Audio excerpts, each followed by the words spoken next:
Do thënë nga viti 2018 deri në vitin 2024, për 6 vite kam qenë drejtor atje.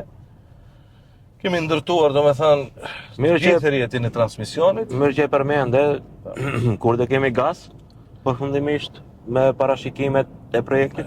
Mendon për Tetov. Tetov, po. Se në Shkup ka. Po, Tetov.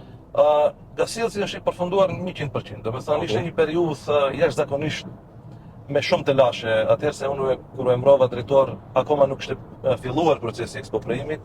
Ne kemi kaluar në mbi 4500 prona private, domethënë është ndërtuar aksi prej në Kumanov deri në Manastir dhe prej në Haraqin deri në Gostivar.